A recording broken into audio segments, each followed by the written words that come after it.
Good morning, afternoon or evening, depending on where you're joining from in the world today.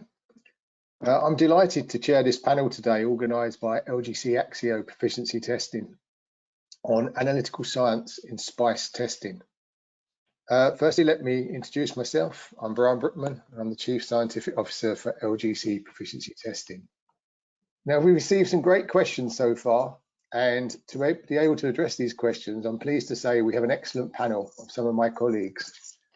So before we take the first question, perhaps I'd just like to introduce our panel members. So we have Matthew Wetton, who is Head of Technical Operations, Tracy Noblet, who is Head of Microbiology, and Savas Satoris, who is the Technical Development Manager. Now, if you have any further questions during this sort of while we're talking, please just add them into the questions box, which you should have on your screen, and we'll try to get through as many of the questions as we can in the time that we have today.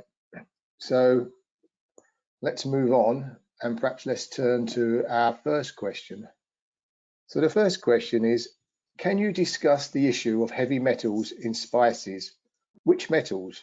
Is it the big four, lead, arsenic, mercury, or cadmium, or are there others? And really, what would be the appropriate levels? And are there any particular spices which we should focus on? So maybe I could perhaps turn to Savas to address that one. Thank you, Brian. Hello, everyone. That's an interesting question. So, I mean, spices can be contaminated with heavy metals during cultivation, as well as during processing, during drying, for example, milling, but also storage. And the levels of heavy metals are usually in the low milligrams per kilogram concentration, so around 0.1 to 2, let's say, milligrams per kilogram. Dietary exposure of heavy metals in spices is dependent on the diet and culinary practices. So obviously, for example, Asian cuisine contains more spices, so the exposure might be greater. We know that prolonged exposure to heavy metals such as cadmium, but also copper, lead, nickel, can cause deleterious effects. And some of them also have the tendency to bioaccumulate. So that's the toxicity is even greater. In terms of the types of heavy metals, so different heavy metals. So for example, the revised European Union law for lead that was revised in 2021 targets, between others, dried spices. The levels in the legislation are between 0.6 to 2, depending on the type of spice. So we've got fruit spices, root and rhizome spices, bark spices, bud spices, flower and seed spices. Depending on the type, the levels in the legislation are different, but they are between 0.6 milligrams per kilograms and 2 milligrams per kilogram. The Food Agriculture Organization and World Health Organization have actually published a call for data on lead in fresh and dried herbs and dried spices in July 2022. And the deadline for submission of data was actually on the 10th of October 2022. So it's a very recent call for data for lead in herbs and spices. In terms of other heavy metals or other elements like arsenic, inorganic arsenic can be an issue in some spices.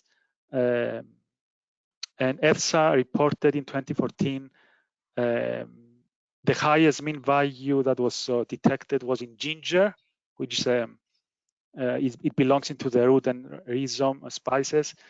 And the mean value was 0.26 milligrams per kilogram. In the EFSA report. Cadmium, in a paper about the safety assessment of toxic heavy metals in herbs in Poland, but also spices, tea and coffee, The highest average concentrations were noted in black pepper and cumin seeds, and they were around 0.080 milligrams per kilogram. Mercury, I would say that it used to be an issue because it was some pesticides were actually containing mercury. But those pesticides were gradually phased out. They started during the, I think, late 70s, the phase out of these pesticides. But there is a maximum residue limit for mercury. So basically, the sum of mercury compounds expressed as mercury, and I believe that it's 0.02 milligrams per kilogram for all spices apart from ginger and turmeric, which is the maximum residue limit for those two is 0.05 milligrams per kilogram. I mean, in general, as I said, prolonged exposure can be can cause health effects to humans, but also to animals. But a possible link between osteoporosis and the levels of heavy metals in our bodies has been observed during the human biomonitoring initiative that was published in April 2022. And it looks like some of the heavy metals, like lead and cadmium mostly, they compete with elements in our body, like, for example, calcium, and they might contribute to osteoporosis. I don't know if anyone has anything to add. Oh, well, I think you've probably covered that very comprehensively, Savas, and hopefully that's answered the question. It's not like anybody has anything to add, so thank you for that. We can move on to question 2, and of course, it's around PT, and PT is what we do a lot of. So it says, how are PT materials prepared for analysis of microorganisms and chemical contaminants in spices? Matthew, maybe you'd like to at least tackle that one first. Yeah, absolutely. I'm happy to start with that one. I think one of the key things to say straight away is that each of the individual test materials that are produced are quite likely to have very different methods of production. A lot of that depends on the nature of the original material, but also on how we're trying to incorporate other materials into the sample and what we're looking to measure. But the aim of proficiency testing is to provide samples which are as close as possible to the participants' routine samples, so that there's a ready comparison between the work that the labs are doing day to day and their performance in proficiency testing.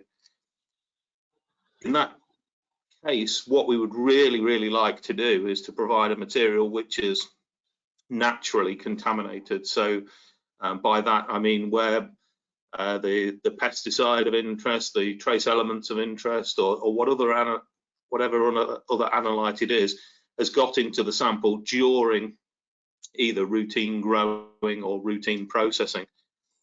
Often it's not possible to do that, and as a PT provider we need to incorporate spiking into our program. So we need to have a base material which is either blank, so it doesn't contain the analytes of interest, or it's sufficiently well characterized that we know exactly how much we're adding and what the final concentration of the specific analyte will be once we've finished.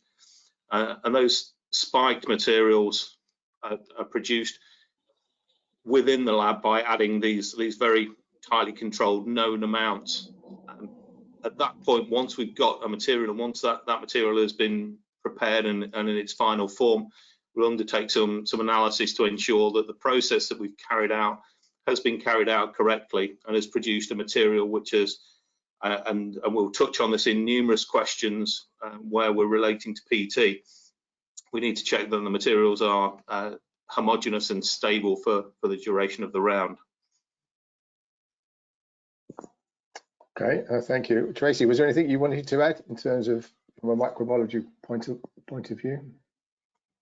I think it was captured all there in that, yeah, the most important things are to decide a compromise between what's representative of a realistic sample and also getting the stability and homogeneity of the microorganisms that are in there. Okay, thank you.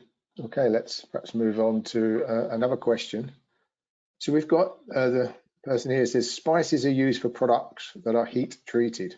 Well, that are then heat treated. So what microbiological indicators must be analysed during their production? This is obviously one for you, Tracy. Yeah, so I think with any food product, when deciding what to test for microbiologically, you've got to consider all aspects of the source of the food, the various stages during processing, and then obviously who it's going to be eaten by and how it's going to be treated before it's eaten.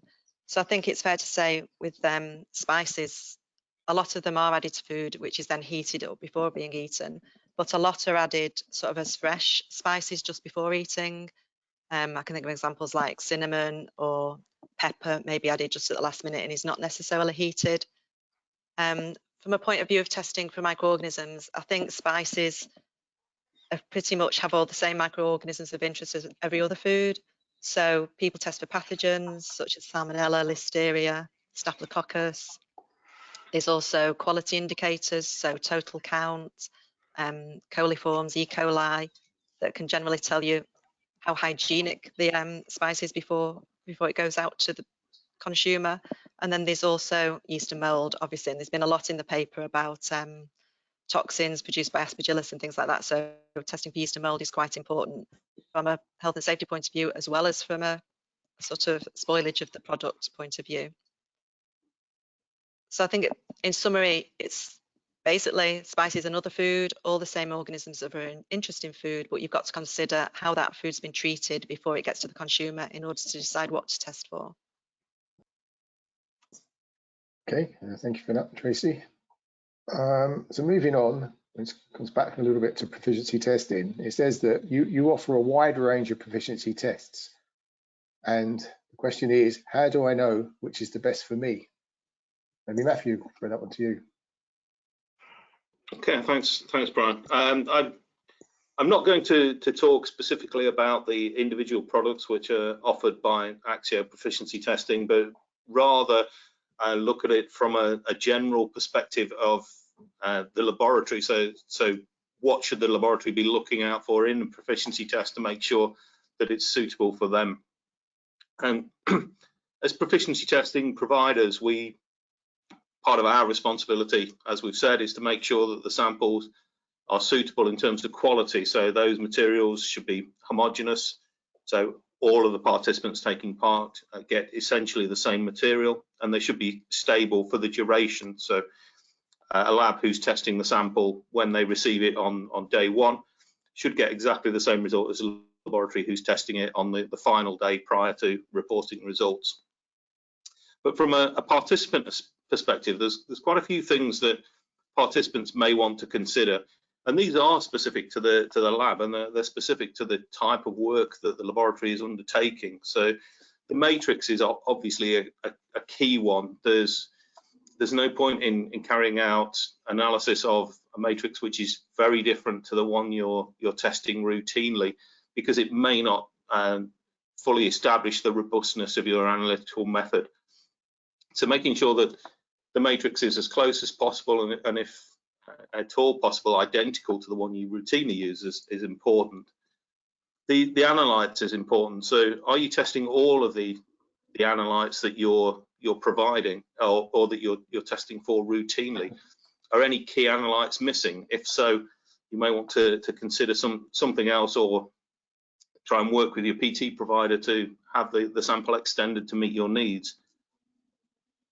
The analytes themselves is important, but also the concentration of the analytes.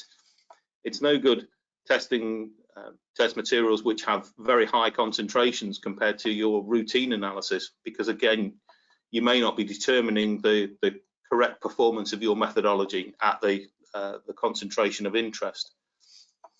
Some of the things, those I guess are quite obvious because they're directly indicative of the method that you're using, but some of the other things that you may want to take into consideration as a participant may not come as readily to mind when we're trying to think of what we need to think about. Things like the other laboratories taking part. So can you find out any information about the labs who are taking part? Are they process laboratories, or are they national measurement laboratories? So what kind of analytical standards are they working to? What type of methodologies are they likely to be applying, and what kind of quality systems? Again, ideally, you're looking for something which is comparable to your own situation, to ensure that any comparisons which are made when the data is analysed are valid.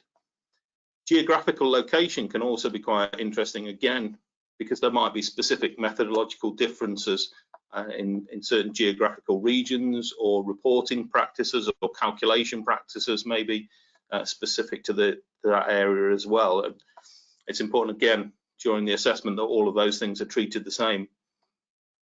So what about the type of assessment provided? What's the aims of the scheme?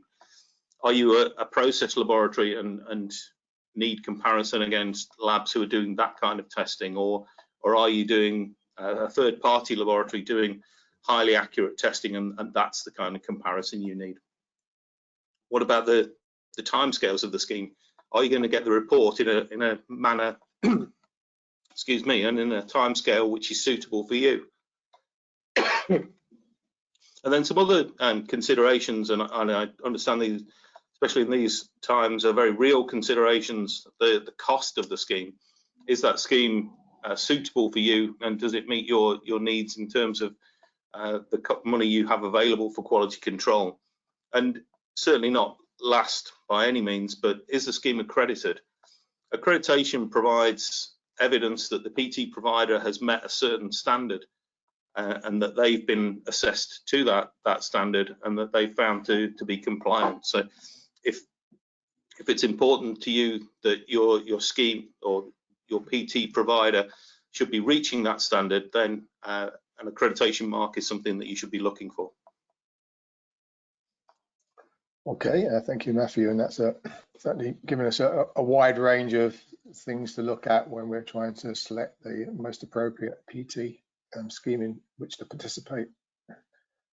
Perhaps turn back to sort of regulation now, and we have a question. It says, what is new in the regulatory framework or standards, for example, Codex, about mycotoxins in spices? So maybe I could turn back to you, Savas, for this one. Thank you, Brian. What is new? Not much, to be honest, is new. I mean, we are talking about mycotoxins, and mycotoxins, especially aflatoxins, are carcinogenic, some of them mutagenic compounds. So there is no acceptable daily intake. If the methods developed are becoming better and better with lower detection limits, then the levels might change. But in general, I mean, the International Committee for Codex Committee for Food and Feed establishes maximum permitted limits for contaminants in general, and there is an ongoing discussion at Codex level to set or to establish maximum limits for aflatoxins at around 220 to 30 micrograms per kilogram. That's the discussion limit according to the papers published online, and also 20 micrograms per kilogram for ochratoxin A. In terms of other regulations, the European Commission has established the most comprehensive legislation around mycotoxins for spices, but also nuts and other food products. For spices, the maximum limit is 5 micrograms per kilogram for aflatoxin B1, and then for total, I think it's 15 No, 10 is for total aflatoxins for the spices that are included in the regulation. Other countries like the USA, Brazil, or Japan, they have their own legislation as well, but it's generally less comprehensive and less restrictive, I would say. Okay, thank you, Savas. Thank you. Now we have a number of questions that we've received around microbiology, so I'm going to sort of aim these at you, Tracy. If we can start with the first one, it says, can you discuss microbiological test methods that can give quick results in spice testing? Well, again, I think microbiological methods are quite generic across all foods, and there were multitudes of different methods available for people to use in microbiology. So these range from the traditional test methods, where you culture up and grow in an incubator, and these can take sort of days, sometimes weeks rather than hours. And then there's a whole range of rapid test methods that you can use. I'm not going to name specific manufacturers, but I think looking at salmonella recently, we found over 200 different methods available to test for salmonella. So manufacturers are falling over themselves to introduce better, more improved, faster methods all the time. And these can be based on things like bioluminescence or cell counting, use of spectrophotometers, things like that. And then there's also the more developed methods such as PCR and like counting molecules and proteins in certain bacteria.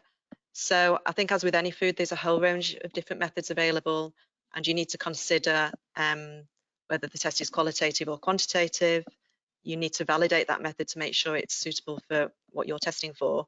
And also there's always a balance between speed of getting a result, but also the accuracy of that result and the cost of getting that result. So I think this is a matter for individual laboratories to consider all the possible opportunities out there. And it is a huge, huge area. It's very difficult picking a method initially, but hopefully this is where proficiency testing can help, because we do report methods in the reports, and you can then compare and see how various methods have performed against each other, and maybe that can help you form some of your opinions on how to go forward with a method. Okay, thank you. So I've got a question here asking whether, is there an international standard that mentions the specifications of the different microorganisms for food and environmental monitoring? I think food specifications, it's very, very difficult, again, because every food is prepared differently in different locations, different processing. So this is very much industry driven with the specifications. So in the food industry with microbiology, it's very much a risk assessment basis. So people tend to look at where the risks are, where can microorganisms be introduced, where are they likely to be introduced, and do hazard analysis at critical control points to try and minimize those risks. So endpoint testing is just a part of that. So you do the hazard analysis, you minimize the risks, and then you check that that's worked by doing the end product testing. And there are a number of standards available. So there's national, international, as I said, specific manufacturers may even apply their own standards to their own product because they know that product best. And I think these guidance given by things like Savas has already mentioned, the Codex Alimentarius, there's the WHO standards, there's various European food regulations.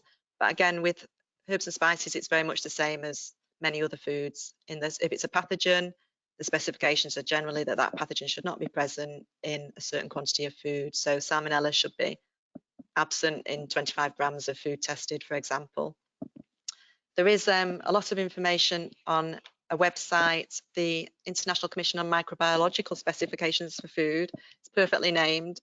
That provides a wealth of information and tools to how to set your own specifications, and it provides a lot of information, even videos and leaflets on specifications for various foods in various industries.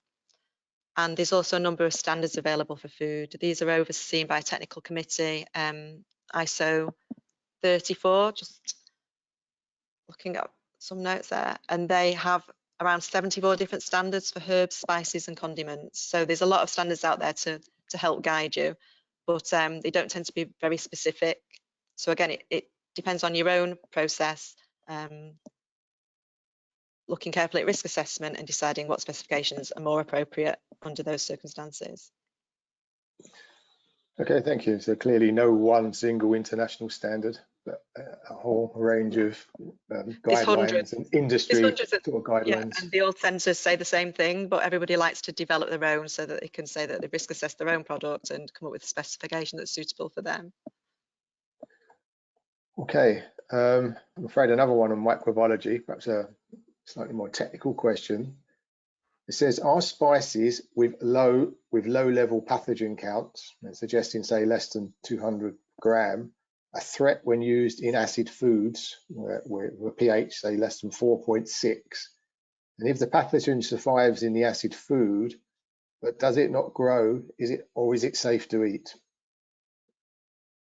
Yeah, it's a good point, because it's almost, if a pathogen can't be found, then is it there? But I think the short answer is just one pathogen in the wrong kind of food eaten by the wrong person can be quite dangerous. So it just takes one pathogen to make somebody sick. So I think methods that you use should consider the condition of the organisms in the food before you test it. So there are methods available to test particularly dried foods, acidic foods, various kind of foods where the organisms that may be present are likely to be stressed. So hopefully you should be using a method that's appropriate to recover those organisms. There have been a number of cases, not necessarily in spices, but where very low levels of pathogens have been present in food and they've been released thinking that that would be safe, but then they ended up making people ill. So yeah, no pathogen is good in any food. And again, hopefully PT helps you compare the methods with those more challenging samples. Okay, thank you. Just before I move on to the next question, can I just remind everybody that if you have further questions or you'd like to ask a question, then please add it to the questions box on your screen. And we will be taking as many questions as we can. We've got a question on how much do we know about the prevalence of enteric viruses on spices and whether they are inactivated by the common treatments used to reduce bacterial load. I think probably for you again, Tracy. Yeah, I think viruses are an interesting one, because I think it's widely accepted that the vast majority of certainly gastrointestinal infections that happen across the world are probably caused by viruses. But because viruses are more difficult to detect and they don't persist quite as long in the environment, they tend to be passed more from person to person or from sort of food handlers contaminating food, and then that gets eaten quite quickly after that. It doesn't seem to be huge in the testing field, so a lot more people are testing for bacteria, yeast, mold, rather than viruses. But obviously viruses can persist in the environment. They have been shown to persist on surfaces. So it's something that's really interesting to see if this is going to start growing in the food testing area. But at the moment, I think it's more specialised labs that perform that testing, and there's a limited amount of knowledge as to how important viruses are in food. Regarding the treatment of foods, will that affect viruses? Yes, I think any treatment that is intended to destroy bacteria will also destroy other microorganisms. So anything such as heat, irradiation, chemicals that are going to affect bacterial structures and DNA and RNA will also affect viruses. So the same treatment for bacteria should also kill viruses. Okay, thank you. I just noticed it came in, somebody mentioned the International Commission website. Someone's asked whether we could put that link in the chat. So maybe, yeah, cool. Maybe you could do that. Yeah, definitely. Okay, thank you, Tracy. We had a question earlier about how do I select, if you like, the best or the most appropriate PT in which to participate. Perhaps a follow-on question here is, perhaps once I've selected that scheme, is how often should I participate in a PT scheme? So maybe come back to you, Matthew, on that one. Yeah, thanks, Brian. It is a very good follow-on question to the decision of which sample to choose. Clearly, as a provider of proficiency testing, I would suggest that participants should take part as often as possible. But in the real world, and going back to the considerations of things like cost, it's not necessarily possible for every participant to take part in as many rounds of proficiency testing for every analyte and every sample that they would wish to. And one of the things that's been recognised in most recent versions of international standards is that a risk-based approach should be taken with regard to a number of things, and participation in proficiency testing is clearly one of those. And there's a requirement certainly for all accredited laboratories to develop what's termed as an adequate PT participation strategy. So really that's one that minimises where possible the risk of that laboratory having problems which could have been identified by PT but aren't. And the things that we need to think about when we're thinking about frequency is the type of testing that we're undertaking. So what areas of testing are we taking part in? Are we analysing soil? Are we analysing food products? Are we analysing air or water? And is it possible that any of those, or a combination of those fields of testing can be carried out using the same method? If so, then participation in just one PT would be fine in that case.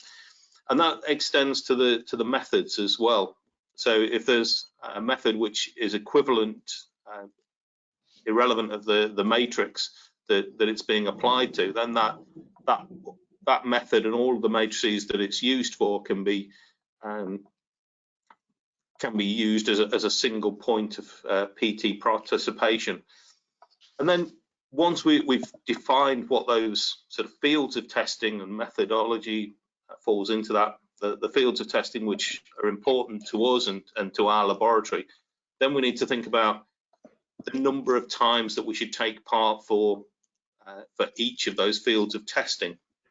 And there's a combination of factors, and again it comes down to this risk analysis and this risk-based approach. So the number of tests being performed is quite a critical one.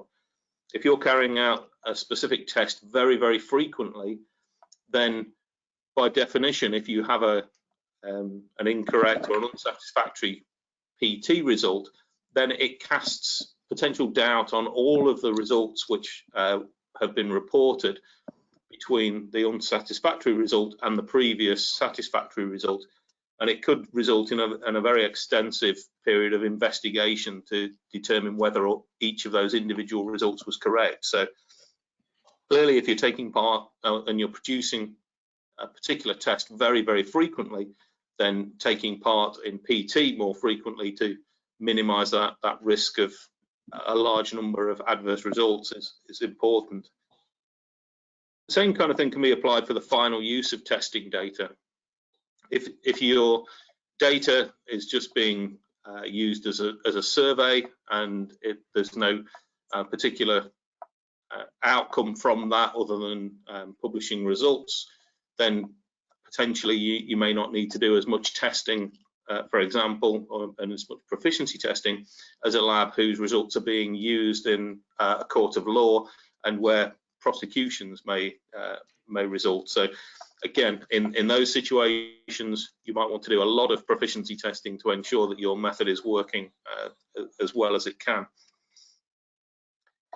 Also, we need to consider what the laboratory itself does. So if you're a laboratory with a very high quality system, you carry out lots of quality control, either on individual batches, day to day.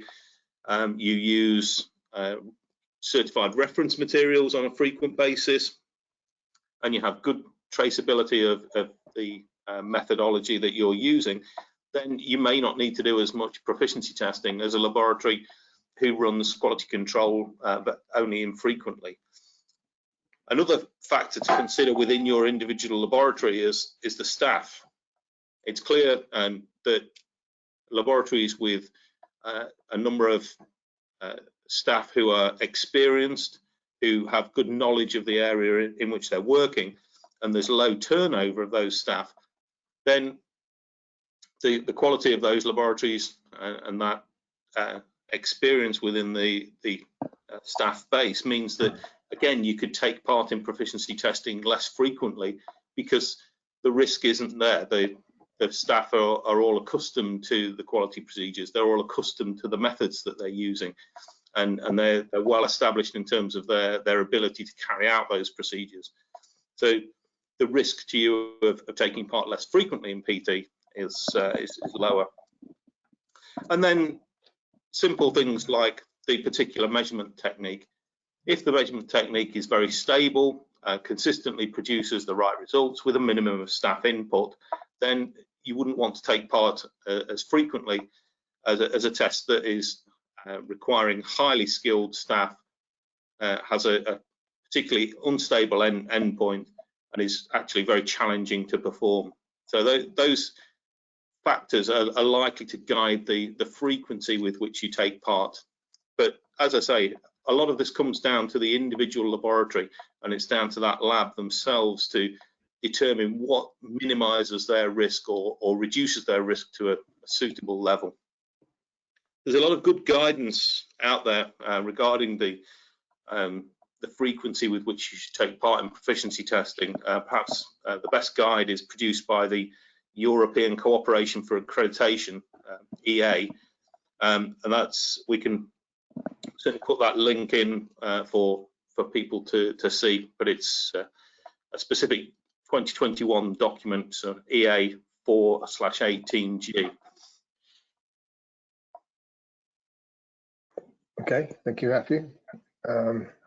Perhaps I could also just follow up and say there is also some useful guidance which is produced by Eurochem, which you can certainly find in terms of addressing both the questions we've had today in terms of how to select the most appropriate PT as well as the frequency. And you can certainly find information on the Eurochem website, which is www.eurochem.org.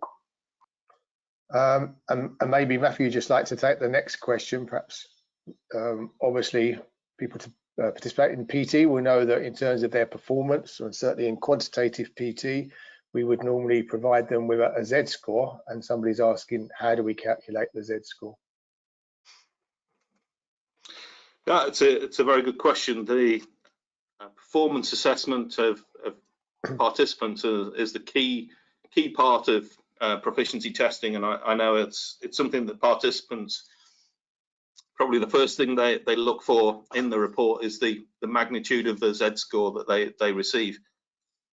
The Z score it's a very simple concept. We take the difference between the participant's result and the assigned value or the target value, whatever the PT provider is calling it, but it's that difference between the assigned value and the participant result.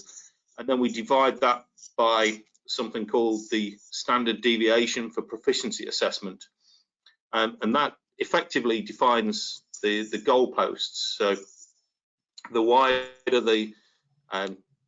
or the larger the SDPA, then the wider the goalposts and the wider the satisfactory range for participant performance. So following that calculation, we'll get a numeric value, and the numeric values within proficiency testing are typically assessed that if your Z score is less than or equal to 2, that's a satisfactory performance. If it's between greater than 2 but less than 3, that's considered to be questionable performance. And if it's greater than or equal to 3, then that's considered to be unsatisfactory performance. So you may ask why we have a questionable performance, and that's because if we consider the normal distribution, then between 2 and 3 standard deviations, we would expect to find 5% of the data. So through no fault of their own, approximately 1 in 20 times a laboratory can expect to receive a questionable performance score. And so therefore, it's not considered to be a point at which labs need to take action, but it's something that labs need to be aware of, and they need to consider their next performance in relation to the previous questionable performance. And that's why it's kind of a warning, not an action for the labs. Okay, thank you, Matthew. Now we've had a question come in, and I think this relates really to our first question that you tackled, Savas, but maybe they've extended a little bit. So they've said heavy metals in spices should be focused on the big four, and I think you've already addressed that. They also asked, should we focus testing on specific spice or herb types? For example, bulb and root spices, fruit and berry spices, bark spices. And it goes on to say, would you recommend using the EU levels as a specification? And if so, can you clarify exactly what those would be? So I don't know if you can tackle that, particularly about whether they, I suppose, should be grouping the spices and herbs into types in terms of what they're testing. I think you're on mute, Savas, or we can't hear you.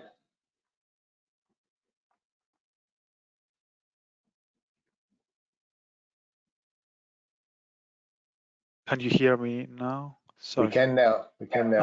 I don't know.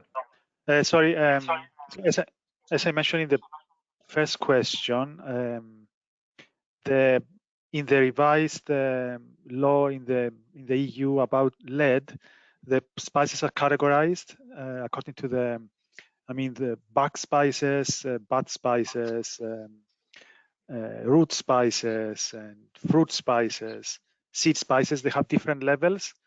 So usually, the higher the maximum limit for a food product, it means that the levels found, the levels detected are usually higher.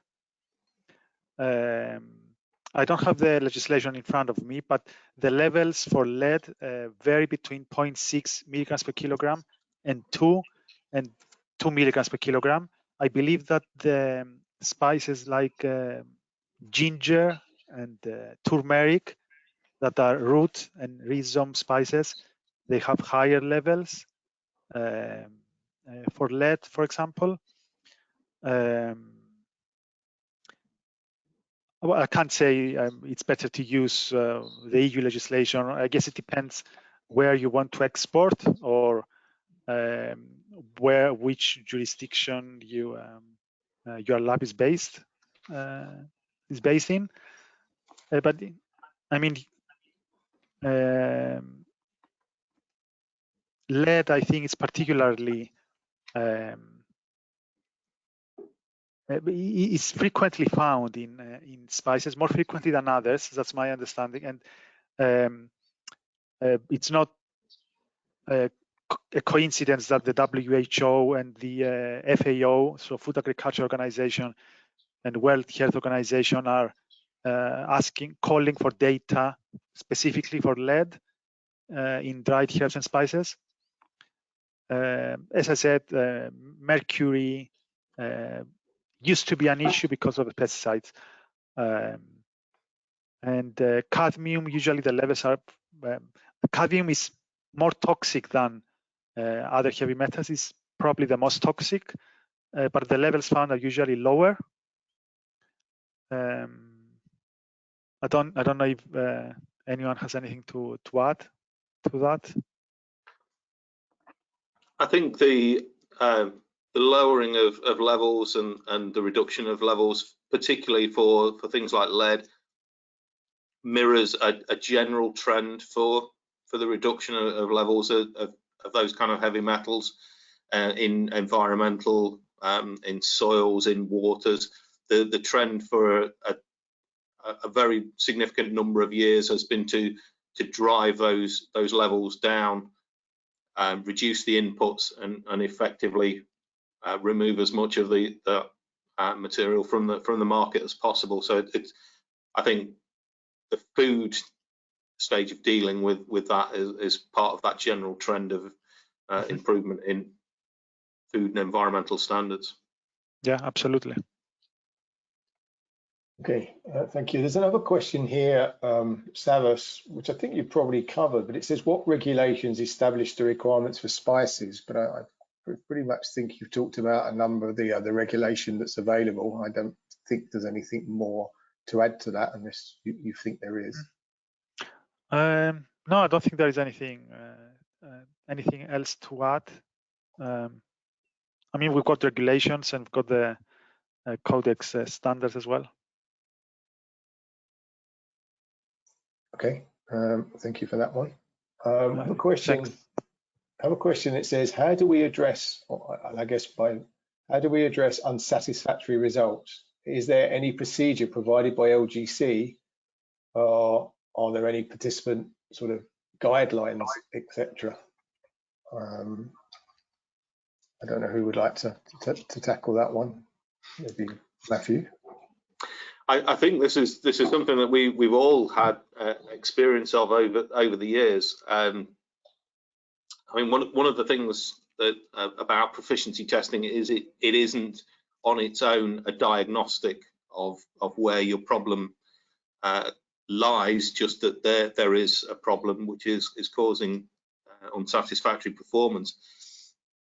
Then if an unsatisfactory result's obtained, then there are many ways of carrying out an investigation, and certainly an investigation is required for all accredited laboratories.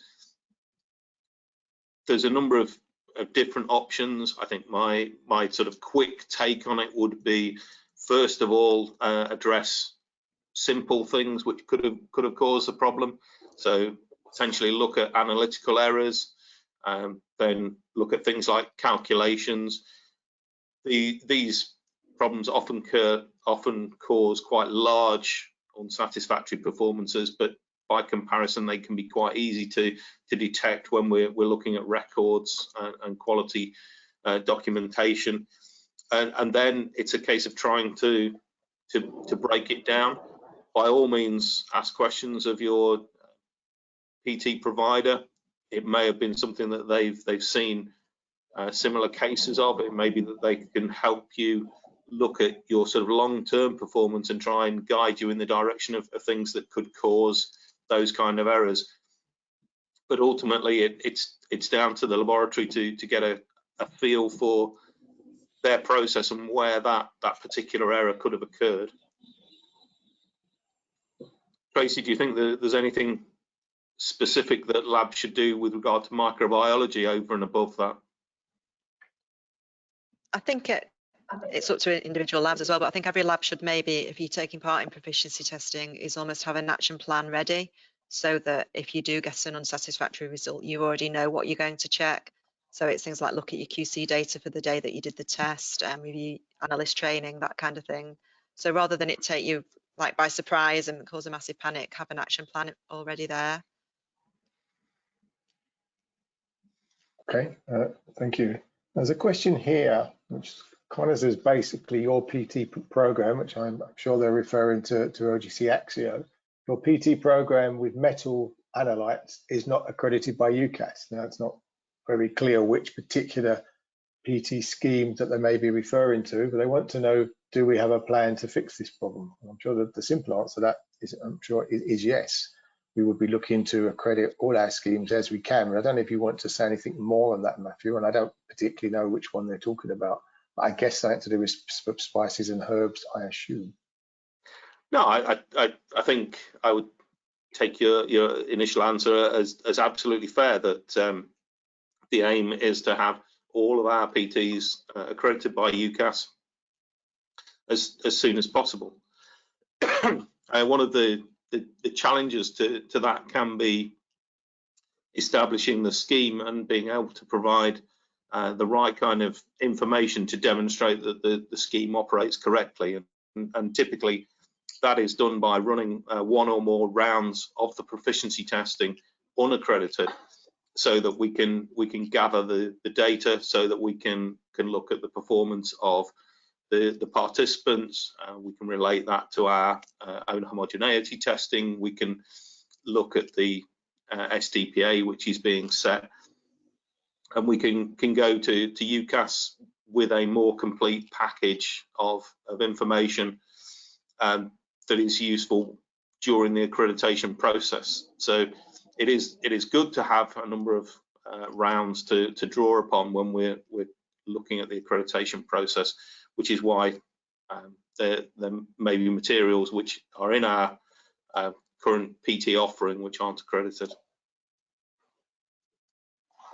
Okay, an interesting question has come in, and it says which free access information sources can be used to establish laboratory methods for detecting falsification of spices, such as colouring or dilution? I don't know which of you might like to take that question, or where people might find some further information addressing that subject.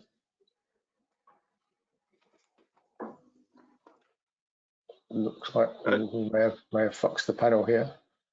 Yeah, I mean the question of method availability and certainly availability for laboratories who want to undertake those methods is not one that that I'm particularly aware of at this point. A lot of the methods that we deal with are international methods, which may or may not keep up with some of the trends in either fraudulent behaviour or the testing of fraudulent behaviour. So I wouldn't know where to recommend the participant in this case.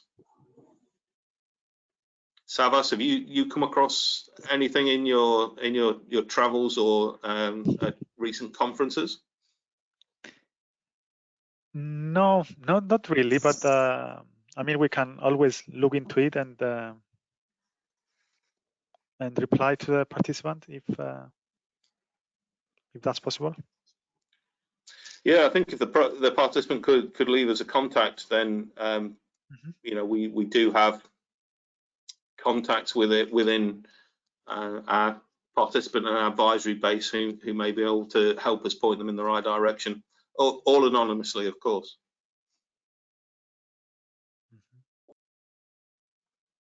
Okay, another question we've got is are there reference materials similar to those in PT samples? And maybe I'll just sort of answer that one very, very quickly. And of course, yes, there are. I mean, there are reference materials available, and I'm sure many people will be aware that LGC sells a wide range of reference materials. So I'd recommend you go into our website, www.lgcstandards.com, where you'll be able to search for the wide range of reference materials and hopefully find the material that suits you. And on that same site, you'll also be able to search for a wide range of proficiency testing schemes as well. Now, I don't think we, yes, hold on.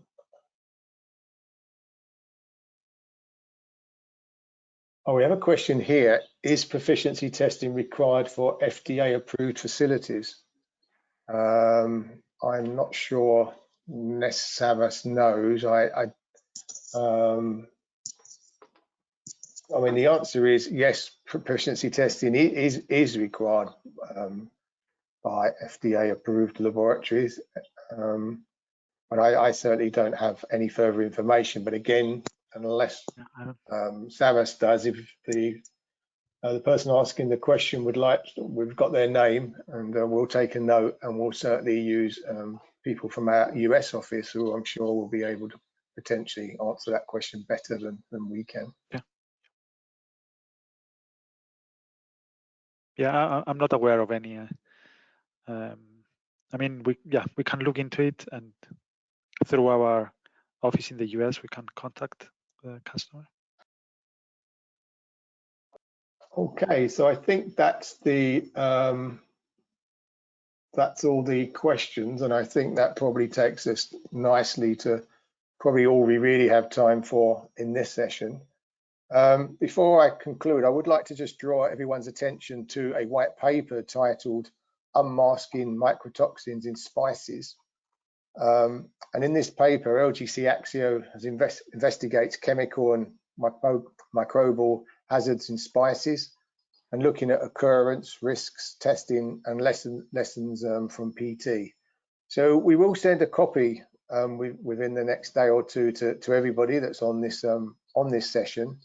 But if you want to download it now or get it quicker, then it can be downloaded today by visiting our resources page at the website I've just given, www.lgcstandards.com. And you'll also find a number of other white papers available there, which I hope that you might find useful as well. So that just leaves me to to firstly thank our panel members today who have given up their time to address these questions. I'd like to thank all of those who have submitted these really useful questions, and which I hope you've found some good answers coming from our panel members. And I thank all of you for joining to watch this panel discussion. And finally, I'd thank the staff at LGC Axio Proficiency Testing who have organised this useful panel discussion. So thank you again, and goodbye from me, and I'm sure goodbye from each of our panel members. Thank you. Goodbye.